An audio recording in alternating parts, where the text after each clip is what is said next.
I say the word Tevis, what's the first thing that comes to your mind? For about the last 12 years, first thing that comes to mind is, man, it's a lot of work getting all these trailers lined up.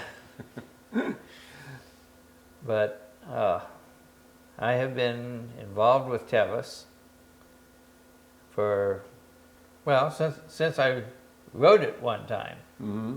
That was 87. Wow. And Randy, what's the first thing that comes to your mind when I say Tevis? Oh my, and look out. It's coming. A lot of preparation. And these are words coming from two individuals that have been volunteering for a long time to help this ride run smooth and keep people safe.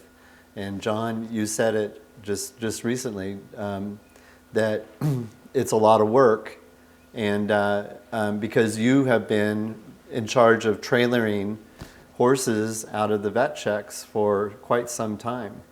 I think I took over as head volunteer in either 05, 06, 07. And before I took over, Jerry Scribner was head volunteer, and I was his second in command, meaning he'd get tied up listening to people scream and holler and bitch, and I would run the trailering. And Randy has been doing trailer dispatch for probably longer than that. I actually got involved.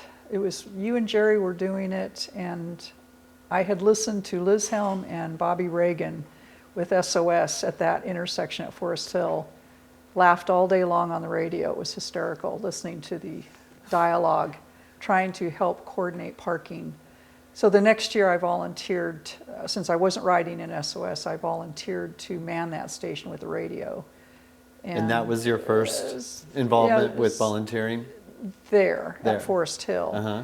I had crewed in the 80s for friends, was part of Gold Country Endurance Riders through the 90s, and rode Tevis 94, 95, completed. Did a couple more tries, but didn't complete. But then in 2000 somewhere is when Martin Macon had started the SOS, or Tev Sweep was started, and I started working with that group. Yeah, and I want to talk to you more about SOS and the how it evolved from when you first started. And Jon, I mean, you rode Tevis in 1987. That was your first Correct. ride. And did Only. you only ride? So you're a one and done. I'm one for one. I have my buckle. You've got 100% completion rate. Absolutely. Why take chances on spoiling it? So were you involved in volunteering with the ride prior to doing Tevis, or did that just kind of get you more involved and want to be part of well, it got me the scene? It got me more involved, but I don't know what year it was, but I worked the finish line at Roby Point and took pictures of Becky Hart coming in to win, so we could probably figure out what year that was. Then kind of didn't do a whole lot of much anything for a while. And then I got involved with towing truck and trailers up at Roby Park. As you know, when Roby Park was open, the only way in and out was going up that long dirt grade on Highway Road 6. And people would start up that, and if they didn't get a good run at it, they'd get about halfway up and they'd get what's called a torque converter stall. Engine's running, but no power's going through. And I would take my truck and a strap, and we coordinated with CB radios. We'd stop the traffic. I'd go hook onto that stalled out rig, tow it up the hill to where it flattened out. Then I would come back down the hill to my position about halfway on the grade and release the traffic again. And this went on for 3 or 4 years.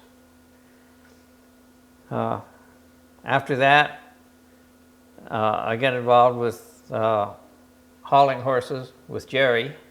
And after a couple of years, I was, as I said, I was his second in command.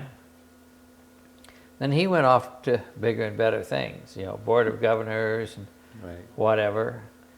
And hey, what am I doing here? And you became head volunteer. I became head So volunteer. with head volunteer, it's more than just the trailering and everything. You're coordinating the vet checks, the volunteers at the vet checks as well, correct? No, just the trailering. Oh, just the trailering. Just the Okay. trailering. That's enough. Yeah. Yeah, we I would had, say so. I think we had 24 trailers last year. We had 31 trailers the year before. And on busy years, we'll use all of them and still want more. I know your part of your recruiting skills is seeing people pull in their trailer somewhere and stopping them and say, "Hey, you drive your trailer pretty good. Do you want to be a volunteer?" I've done that. Yeah, I know you have. So how do you get? Because I mean, it's such a big, commitment, and then also to get people that want to be able to they're willing to do, this job as far as putting their truck and their trailer at and down dirt roads and everything. How do you draw so many people to help? I just lucky, I guess. Uh-huh. I don't. I tell them what the job is. I tell them where we're going. I make sure that the people I recruit are sufficiently trucked. I don't recruit anything less than a 3/4 ton, Yeah. and I try not to get too many 2-wheel drive vehicles. We want 4-wheel drive, 3/4 or 1 ton with 2 or 3 horse trailers. Yeah. You can't be too big, but you can certainly be too small in the truck department. And if you have more than a 3-horse trailer, we have trouble getting them into a lot of the spots. I have to be real careful about who I recruit. And one of my best ways of judging that is watch them pull their trailer through the canyon. I have followed people up into the cool parking lot, or they'll turn on 193 and pull over, and I'll stop and go back and talk to them. And what seems to work real well is just tell them the truth. Hey, I like the way you're hauling your horses. You're giving them a really good ride. We need people like you. I give them a business card, Tevis Horse Transport, and get their name and address and email and all. And like I say, last year we had 31 trailers. This year we had 28. There were 3 or 4 people that were going to haul, but they had a bunch of sickness. But this was a light year. We didn't have that many. So how many trailers do you really focus in? Like you need a minimum of, drivers in truck and trailers. If you have less than about 20, you're going to be hurting. I try to put 7 to 8 trailers in at Red Star Ridge. Now some of those come out of Red Star Ridge empty. And the more that come out empty, the happier we are, because that means they're not full of pulled riders. Then the ones that come out empty from Red Star, some of them will just go on down the mountain and either stop at Forest Hill or they'll go home. They're done. But others will stop at Robinson Flat and get horses there. Those are the 2 big pull spots. And I'm fortunate I have a second in command up at Red Star named Paul Doms. Oh yeah. And he runs the trailer dispatch up there. He'll designate horses and trailers until everything's done. And I have another high quality second in command at Robinson, that's Gunnar Hine, and he will do the same thing. And the whole thing would never come together without Forest Hill Trailer Dispatch, which happens to be Randy. Right, right. You know, Love those radios. one of the things about this ride, I mean, and I'm telling you this, but is it's because it's a point to point. There's 10 vet checks on this ride that you have to take in consideration. And you and then just kind of maybe even, go, like you said, there's certain vet checks, there's going to be more horses pulled than in other vet checks. But you're taking a gamble too, because one year it could be Last Chance, could be the place that everybody, you get more pulls at. And so you're having to really figure out and coordinate, because you may have to send more trailers in to get more people and so on. That's what we do, and this is, a lot of that falls on Randy. Okay. When the trailers come out of the high country, she may send 2 or 3 of them up to Last Chance, send a couple up to Deadwood, send some to Chicken Hawk. Normally we don't pre-position a lot of trailers at Chicken Hawk, and due to space limitations, you don't have too many trailers at either Last Chance or Deadwood, so we get trailers going up there early, and so far it's worked out So the far, last so few good. years. So Randy, John was saying that then it gets to your job in the radio dispatch, correct? And so tell me what kind of work and how you guys coordinate. Once they start at Red Star, I'm monitoring, listening for the chatter, for any pulls. That's my big number that I'm listening for. Okay. A number pulled, so I'm jotting down numbers.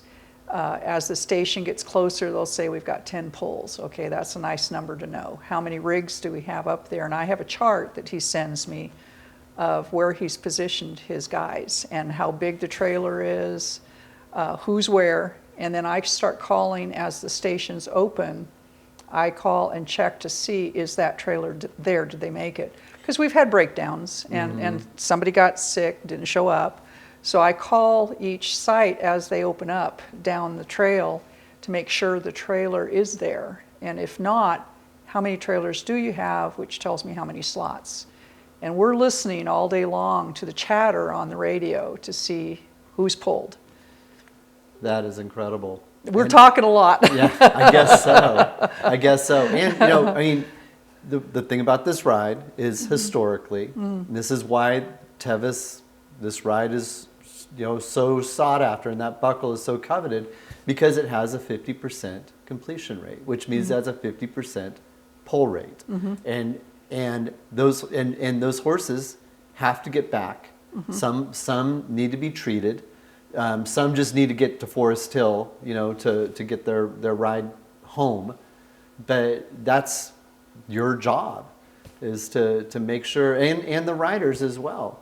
I mean, the riders, are exhausted, or they're upset because they got pulled, or just bummed, I guess. That's a tough ride home, back to Forest Hill or Auburn. And if the rider's upset, the crews are even more upset because they're waiting. Where's my rider? Right. Be patient. Where did they pull at? Be patient. Yeah. And so it's helping everybody to understand what's going on why they're not there. So we do a lot of informational stuff at the Forest Hill Transport Trailer to, go get your chair, grab your beer, your drink of choice, have a seat. You're going to wait. You're going to be sitting. You might be sitting for a while. Yeah. And then we've had people that need rides from Forest Hill, the trailers in Auburn. So we will dispatch, if we have enough rigs and we have somebody going through, we'll stop somebody and ask if somebody can hitch your ride down. So we kind of try and help everybody. And you also do SOS as well. So why don't you tell me, what is SOS and what part do you play in it? SOS is Sweep Riders of the Sierras. It is the only ham radio mounted team in the U.S., if not the world. registered, and we do sweep or drag down the trail as following the last rider. We try, optimum is to keep that rider in sight. Not always can do, but we keep that last rider in sight. If there is an issue on the trail, the sweep team, and it's always at least 2 riders, optimum is a 4-man team with 2 radios, then we consider that splittable. If something happens on the trail and we have 4 riders with 2 radios, then we can leave 2 people there with the problem until it's resolved, a horse down, rider down, whatever. And then the other 2 riders, 2 SOS members, can continue on behind the event to the next aid station to continue and finish that sweep. So the optimum is to keep behind the riders, close the trail, to let the aid stations close concisely through the day, and then have everybody accounted for at the end of the day. At the end of the day. So the SOS riders, they have to go through quite a bit of training because they're operating a radio. They have to have a well-trained horse that can handle situations, especially on sides of cliffs. Tell me about what kind of training an SOS rider would We have qualifying training in May. We have radio play days. We encourage any member that has any interest to have a radio, and we coordinate and help all of the riders if they're interested in getting a ham license. If they don't have it, we encourage them and help them get that license, which gives them the permission to carry that radio and transmit. And we have a real high percentage of members, but part of that is the riders are healthy, the trucks and vehicles are working, and the horses are all healthy.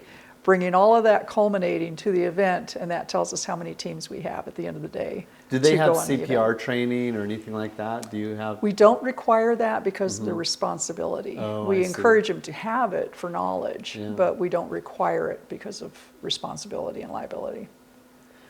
Something that just strikes me talking to the 2 of you is your obvious love for this ride, and that you would work so hard, and not just the day of the ride, but I mean working all year long probably, to coordinate and to make sure that everything is right for that one day that we hold this event. What is it? Jon, maybe you can start. What is it that just makes you want to keep coming back and doing this? Well, I'm not really sure exactly. That's what most volunteers say. But Aaron McChesney said at one of the meetings, or one of the I think it was at a head volunteer meeting, but it might have been at one of the dinners.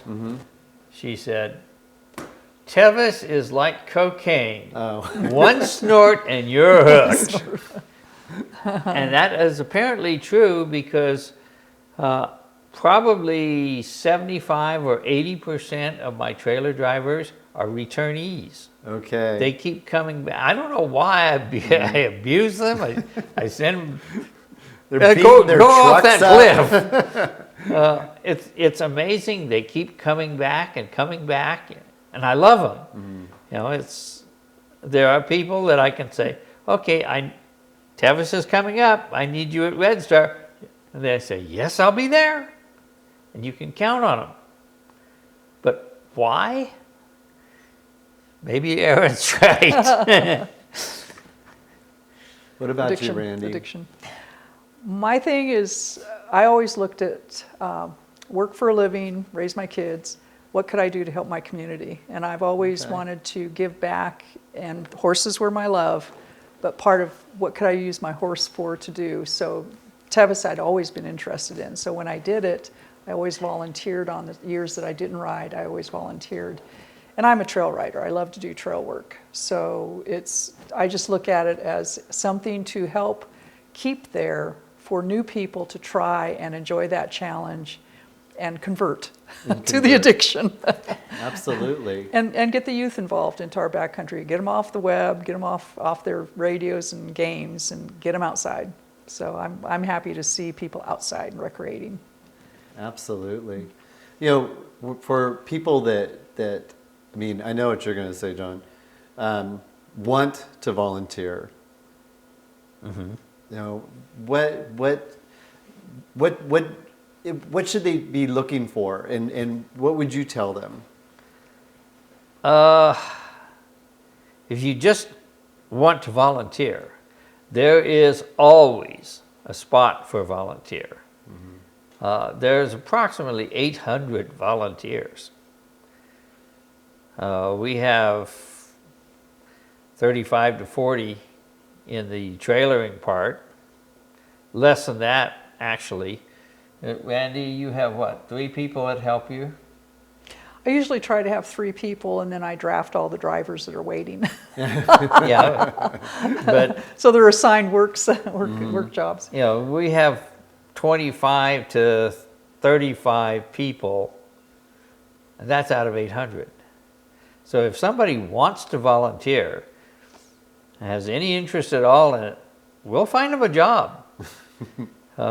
Tevis can always use good people. As far as trailering goes, we have to be very careful.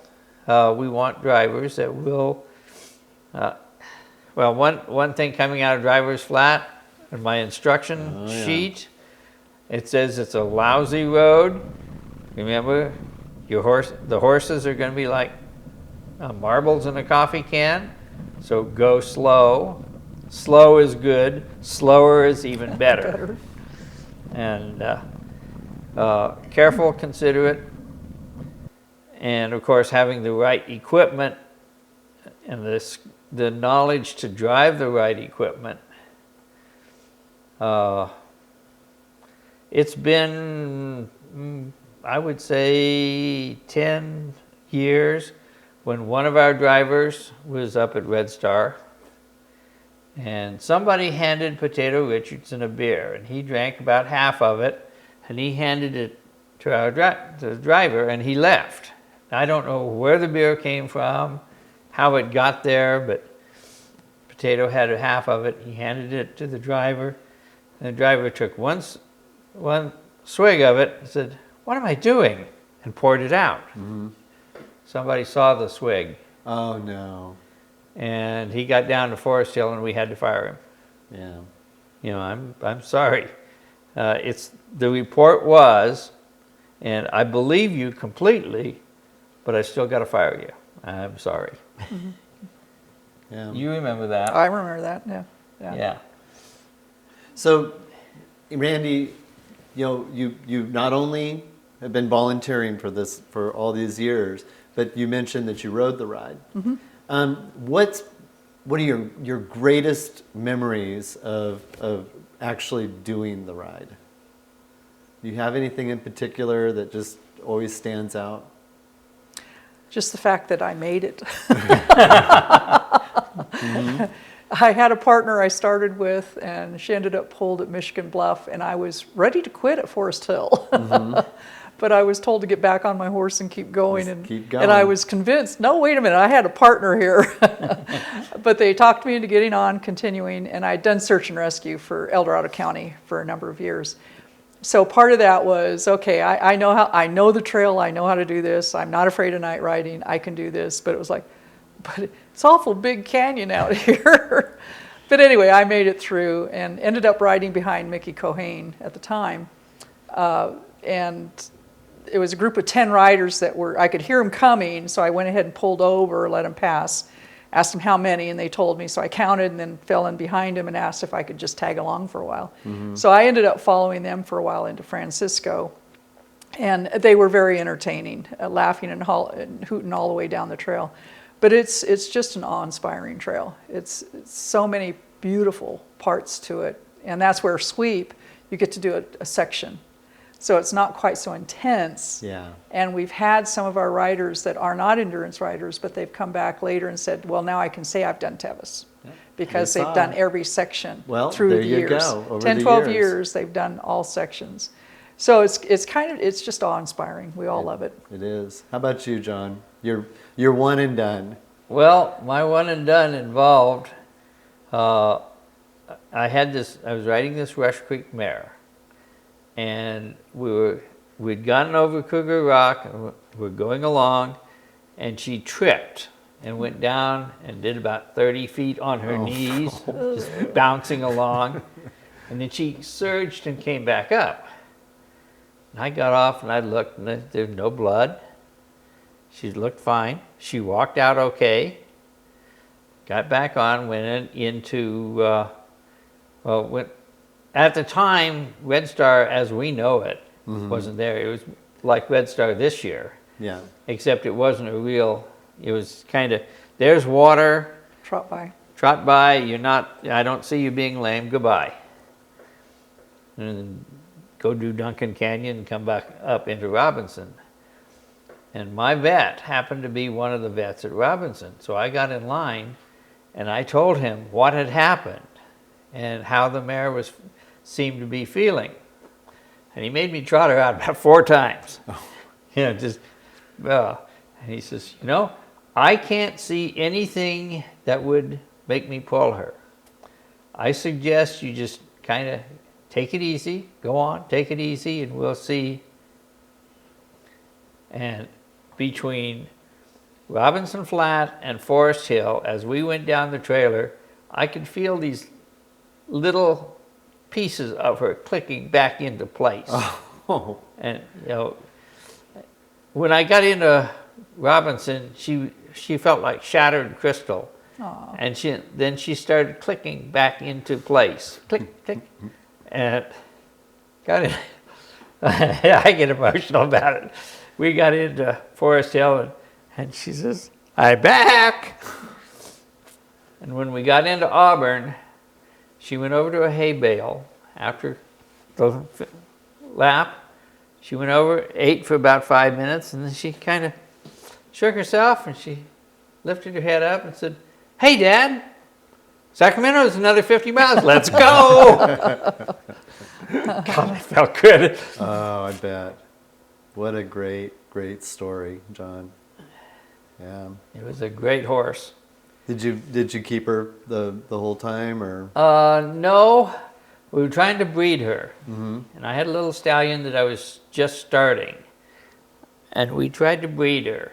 And she liked it. She'd catch and absorb, catch, absorb, catch, absorb. And Jim and Jackie Baumgartner said they knew how to get her to pass a foal. So we took her down to Bridgeport and turned her over to them. And they bred her to Sierra Fedwa. And I understand she got a shot of Regimate every day for 250 days. Yep. Very expensive, but got a really nice foal out of it. That's endurance breeding right there. Yes. Yeah.